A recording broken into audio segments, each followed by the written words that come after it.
400 million वो गाना reel बना हुआ था, लेकिन लफड़ा हुआ, टिकटॉक इंडिया ने बंद कर दिया। हाँ, इसके बाद रील्स आने लगी। तो आप लोगों के आशीर्वादों का असर है। मैं कुछ नहीं हूं, आप हमारे सब कुछ हैं। कहना है कैसे आवा मास्टर भैया का फरमाइश बा।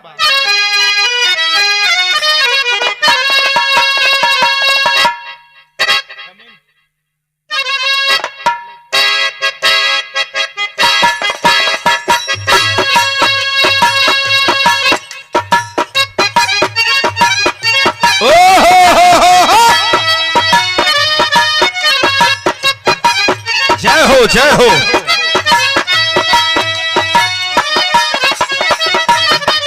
वाह वाह।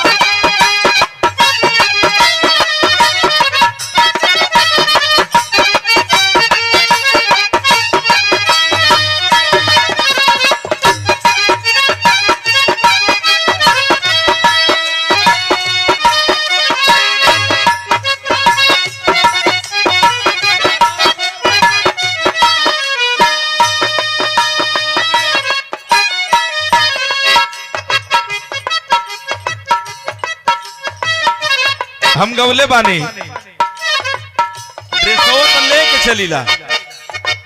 अगर पहले कहले रहती तो हम वही ड्रेसो में रही लेकिन चली कोनो बात ना है।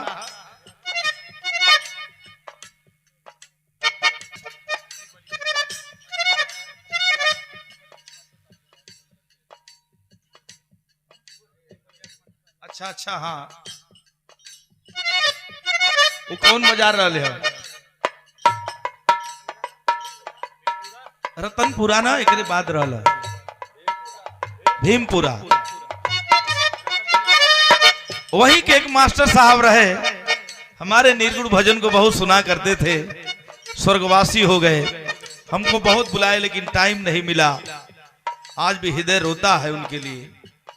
हमारी गीत हमेशा सुना करते थे, हमको फोन करके बहुत प्यार आशीर्वाद दिया करते थे। बेटा मैं आपके गीतों को सुनता हूं, आपको आशीर्वाद देता हूं कि आप फूहड़ गीत नहीं गाते हो, आप सुंदर समाज के लिए गाते हो। बिरहा विधा क्या है, सुंदर समाज की स्थापना के लिए बिरहा गाई जाती है। अब तो लोग तमाम बा, लेकिन चर्चा नहीं करूंगा। हम कली चच्चा गुरुदेव ऑफर तो बहुत आता है कि ये गाना गा दीजिए, वो गाना गा दीजिए, लेकिन नहीं, मैं रास्ते पर चलूंगा तो उंगली उठेगी तो संस्कार से उठेगी। ये फलाना जात हो। अगर गंदा गाना गाऊंगा तो लोग कहेंगे फलाना साला जात है। ये समाज को गंदा करता है। इसलिए भैया का फरमाइश बा, हर समाज हर मजहब को यह गीत जोड़ने का काम करती है। कैसे?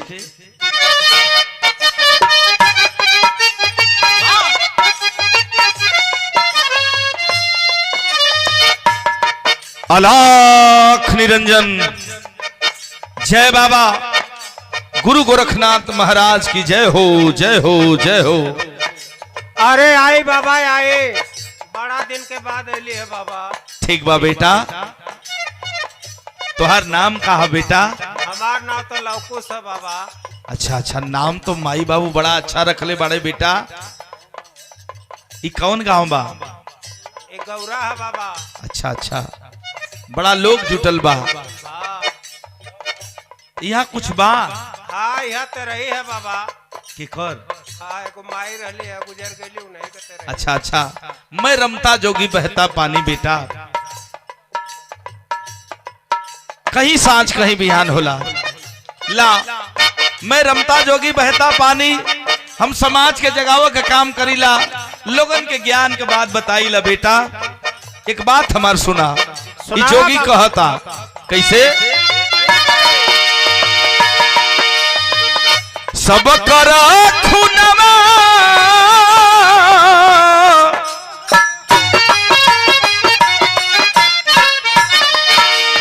ए बेटा सुना, सुनावा बाबा। सब कर खुनवा एक ही रहुए,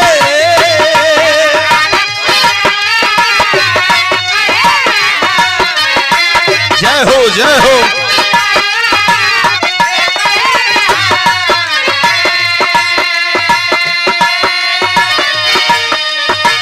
एक जाने हमसे सवाल का दिलन मास्टर साहब, गुरुजी कि ये सबकर खून कैसे एक बना देला तू?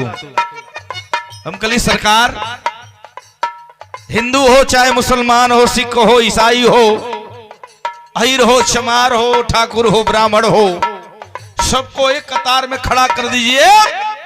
अगर अंगूठा बारी बारी से चिरल जाए तो हरियर पियर खून ना ही निकली, लाले निकली। हालांकि हमारा आपका ग्रुप अलग अलग हो सकता है, लेकिन खून का रंग कभी हरा नहीं हो सकता, वह लाल ही रहेगा। कहे मान गए बेटा, कैसे? सब करा खूनावा एक ही रहउए,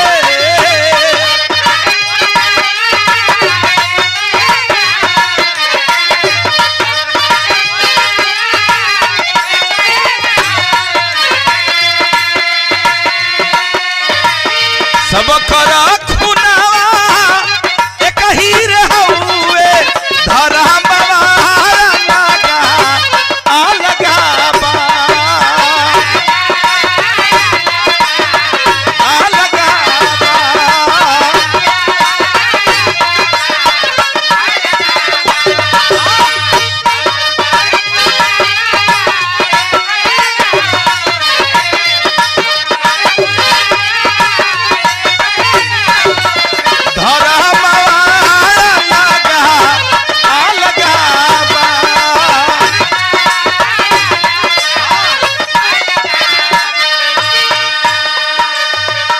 अंतरा का लाइन गुरुजी बहुत कवि लिखते हैं, करेजा एकदम मोम हो जाई।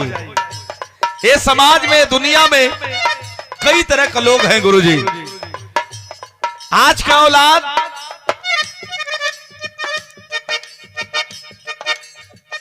औलाद में देखे के मिलत बा कि लोग अपना माई बाबू के दुत्कारता।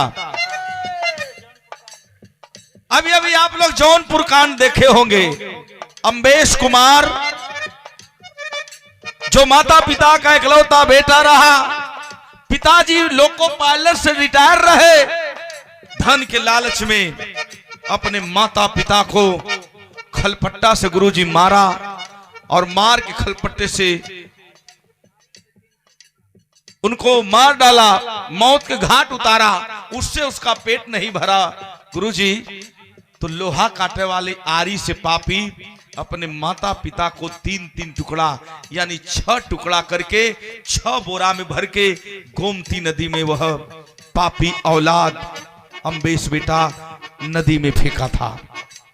हम बिरहा गौले बानी, ये हमारा चैनल पर बा प्रमोद लाल यादव म्यूजिक पर आप लोगों के बिरहा सुने के मिली कि माँ बेटे ने अपने माँ बाप को आरी से काटा, जौनपुर कांड।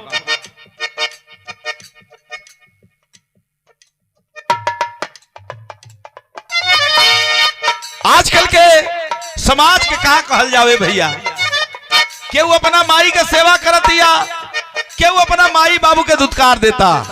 दोनों लाइन लिखे हैं कवि जी का,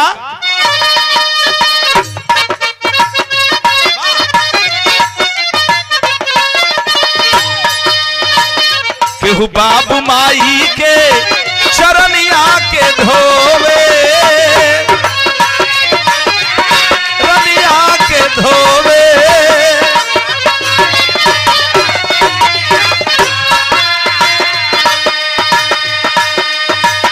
जौन माई बाबू अपना बचवा के पाल पोस के 18-20 साल के कैलन, जवानी के दहलीज पर जब बेटा चढ़ता है तो अपने माता पिता को भूल जाता है। यह लाइन संकेत कर रही है, केहू के माई बाबू दिन राति रोवे, दिन राति रोवे,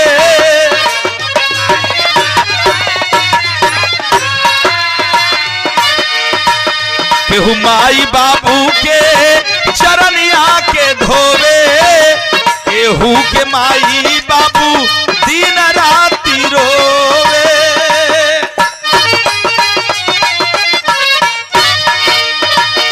माई का ममता एक ही रे हुए।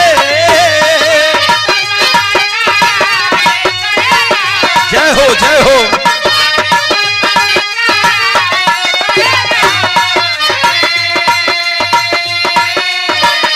माई का ममता एक ही रे हुए।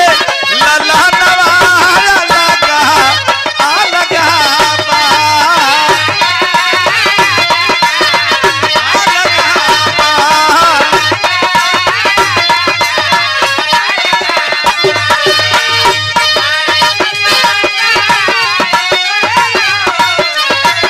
माई का ममता एक ही रे हुए। लला नवारा लगा आ लगा बा।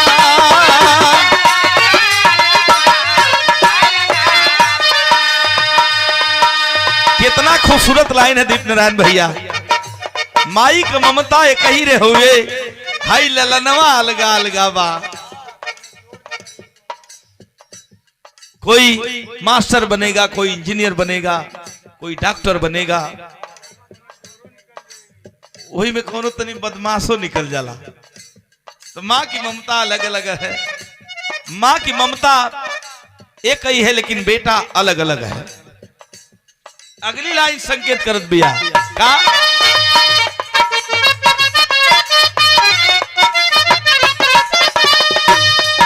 यह लाइन समाज को नसीहत दे रही है। लाइन कौन सी लाइन है? बाटे जवानी तो कोरोना गुमान हो। कोरोना गुमान हो।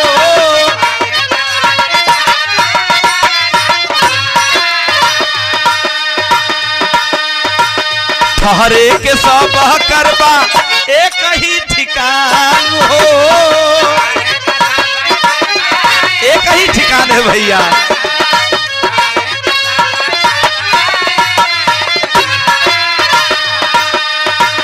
बाटे जवानी तो कोरोना गुमान हो। ठहरे के सब करबा एक ही ठिकान हो।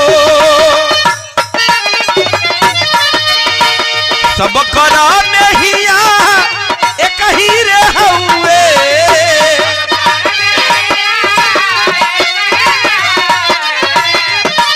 जय हो जय हो।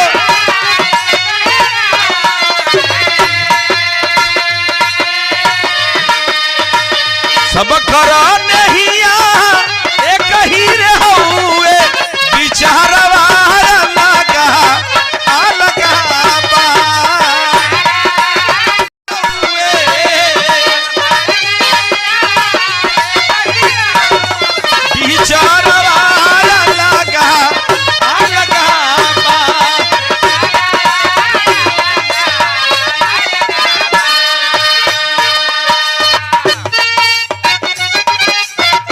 जय हो। मालिक सबका भला करे।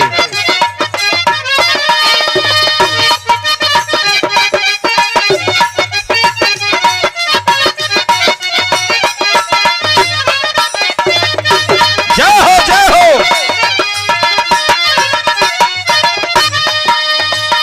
ए बाबू, ये दुनिया में जो आया है उसको जाना पड़ेगा। काहे नश्वर शरीर पर मानव इंसान घमंड करता। घमंड तो सिकंदर भी किया था। घमंड सिकंदर भी किया था जो विश्व का विजेता रहा। खजाने का दौलत का अंबार भंडार भरा हुआ था। जब उस सिकंदर विश्व विजेता को ज्ञान हुआ, अपने मंत्री को बुलाया, कहा मंत्री मुझे तो ज्ञान हुआ जब मेरी मौत हो, जब मेरा जनाजा निकले तो है मंत्री जनाजे से मेरा दोनों हाथ बाहर कर देना, दुनिया वाले देखें तो ये विचार करें कि विश्व का यह विजेता सिकंदर जा रहा है, वो भी खाली हाथ जा रहा है। पूरा दुनिया पूरा खजाना छोड़ करके सिकंदर अकेला जा रहा है, उसके साथ कुछ भी नहीं जा रहा है।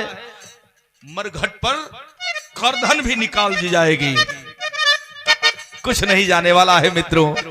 कभी घमंड नहीं करना चाहिए, ईर्ष्या नहीं करना चाहिए। जहां प्रेम है वहां ईश्वर है, जहां प्रेम नहीं है वहां ईश्वर नहीं है। इसलिए लाइन है कैसे,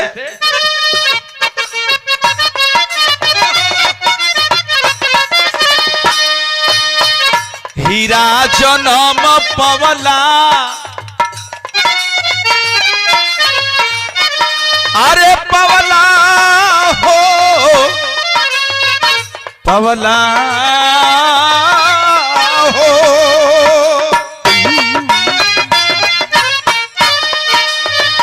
हीरा जनम पवला सुंदर तान हो।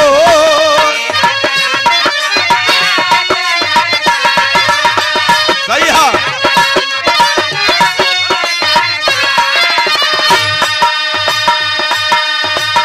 तब काहे इतना बाटे गंदा तो हर मान हो,